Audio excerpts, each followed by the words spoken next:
Habacuc, chapitre 1. Vision d'Habacuc le prophète.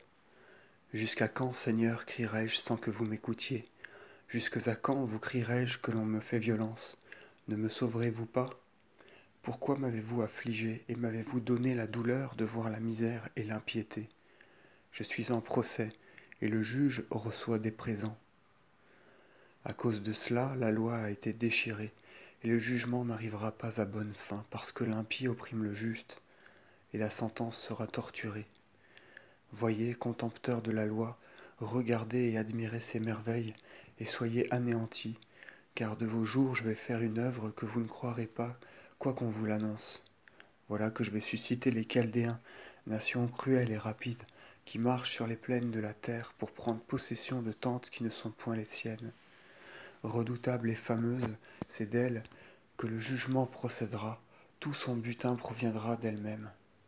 Et ses chevaux s'élanceront plus agiles que le léopard, ils courront plus rapides que les loups de l'Arabie, et ses cavaliers sortiront à cheval, et ils prendront de loin leur élan, et ils se déploieront comme l'aigle ardent à dévorer sa proie.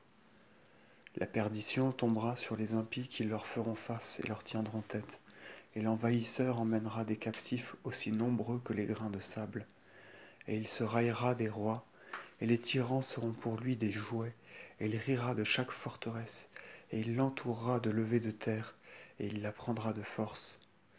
Alors son esprit changera, et il se transformera, et il fera pitié. Telle est la force de mon Dieu. Seigneur, mon Dieu et mon Saint, n'êtes-vous pas dès le commencement? Est-ce que nous mourrons? Vous avez établi ces choses pour le jugement, et vous m'avez formé, Seigneur, pour annoncer votre châtiment. L'œil du Seigneur est trop pur pour regarder le mal et s'arrêter sur les labeurs de l'affliction. Pourquoi, Seigneur, considérez-vous ceux qui vous méprisent? Pourquoi gardez-vous le silence quand l'impie dévore le juste? Traiterez-vous les hommes comme des poissons de la mer, ou comme les poissons de la mer, ou comme les reptiles qui n'ont point de guide? Il a pris toute l'espèce à l'hameçon. Il en a tiré un avec le filet, il en a enfermé un autre dans sa nasse. À cause de cela, il sera plein d'allégresse et se réjouira en son cœur.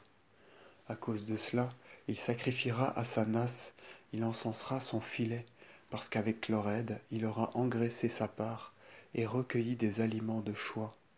Et à cause de cela, il jettera encore son filet et ne se fera jamais faute de tuer les nations.